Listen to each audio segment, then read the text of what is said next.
President Trump is lashing out after the mayor of San Juan blasted the White House over its response to Hurricane Maria. Now, this as some Puerto Ricans are desperately waiting for additional supplies. Let's bring in Jessica Tarlov, Democratic pollster and strategist and senior political analyst for Schoen Consulting. Also here, Beverly Hallberg, president of District Media Group and a fellow for the Heritage Foundation. Ladies, thank you for talking to us. Hi, Julie. I want to go ahead and read a tweet, and then I'll let you guys respond. Guess whose it is? President Trump's. Here we go. Such poor leadership ability by the mayor of San Juan and others in Puerto Rico who are not able to get their workers to help. They want everything to be done for them when it should be a community effort. 10,000 federal workers now on island doing a fantastic job. Beverly, I'll start with you. What do you make of the president's remarks and specifically the harsh words between he and San Juan's mayor? Well, I've often been on record saying that I think President Trump's tweets are often ill-advised and unhelpful. But I would also say I understand why he may have taken issue with what the mayor of San Juan said. Now, if we want to look at a leader who I think is handling this well, we can look at the governor of Puerto Rico, who has come out and not only said that this battle of words between the mayor of San Juan and also the president is nothing but fodder, but also has said that the federal response has been good, and what we really need to do is work together. And with the president going there next week, I really hope we can see everybody come together, because this is about the people in Puerto Rico who no doubt are in dire need of help. Jessica? I respect Beverly greatly, and I disagree completely here. I think that the mayor of San Juan, if you watched her press conference yesterday, where she was pleading for assistance to make sure that the citizens of her city and of Puerto Rico more generally can survive after this, was completely warranted. She was talking about the conditions on the ground, the fact that President Trump has gone after, yet again, a sitting official during a time of crisis. He now does it to our own, and he does it to those abroad. We've seen him do it multiple times with situations that have happened in Europe. Shows how unfit he is for this office. He went after Barack Obama in 2016 about Louisiana flooding. He said, "Why are you on the golf course?" He is on the golf course, just as he was last weekend. In 2012, he also criticized Barack Obama for what happened during Sandy, when Barack Obama was on the ground, even hugging Chris Christie. I just do not understand how anyone could defend this response, and we all understand that it is difficult to get to Puerto Rico. There's big, big water around it, I think, as the president said, ocean water, in fact. But they are American citizens, 3 million of them. I know they don't have electoral college votes, and I don't want to say that that is exactly why this is happening, but you didn't hear him talking to people in Texas or Florida this way.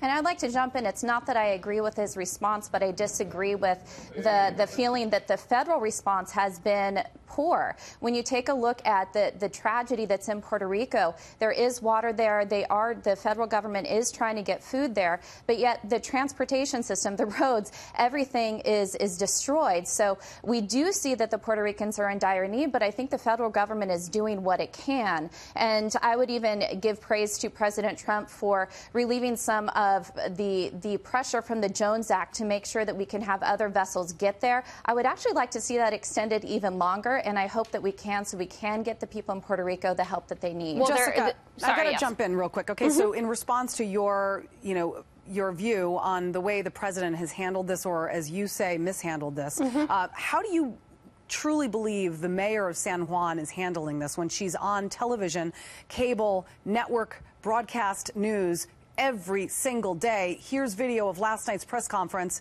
and look behind her. What do you see? Bottles aid. of water. Yep. Yeah, you see aid and food. Why isn't it being delivered? That's another question. Because the truckers, the Puerto Rican employees are on strike. They don't want to move those food and supplies, or they are unable, or they are refusing. Some are expecting $50 an hour to do so.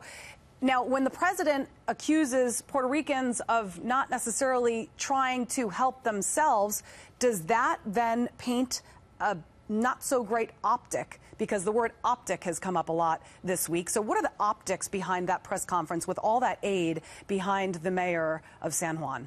Oh, I'm sure she's not thrilled that that was sitting behind her, but that's certainly not enough to make sure that everybody has clean drinking water and food down in Puerto Rico right now.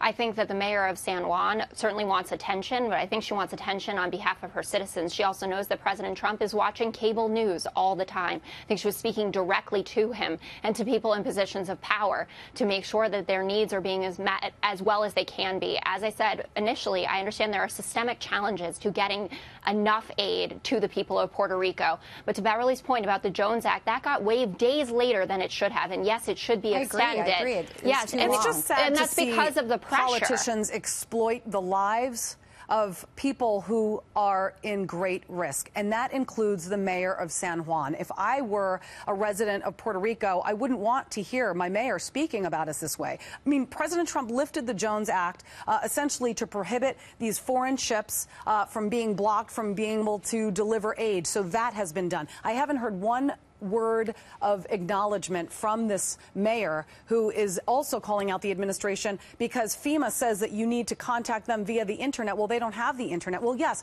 there are glitches in the system, but you can't blame it all on one man, the president, because the system was in place long before the president took office. This is no doubt bigger than the president. Much he bigger. is the person who but is she's going after him. No, she is going after him, but she also wasn't this unkind about him initially. Remember, he tweeted, I think it was last weekend or earlier on in the week, I think she might have shown up on Fox and Friends, where he said that she was saying very nice things about him.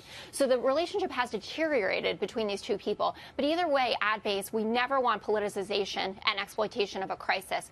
But I think that we can all agree that the President of the United States of America does not need to spend his weekend at his private golf course tweeting in a disparaging way about an official who it looks pretty genuine out there that she's concerned that her citizens are going to die. Yeah. I mean, it is the president's style. If somebody goes after him, he's going to punch back. That's just the way he handles things. I'm not saying that it's the best way or best scenario, but again, I mean, if I'm the mayor of a town whose people are dying, I'd worry less about tweets and news conferences. And that's why I think we can look towards the governor, who I think has handled it well. All right. Jessica Tarlov, thank you very much. Beverly Hallberg, thank you, ladies.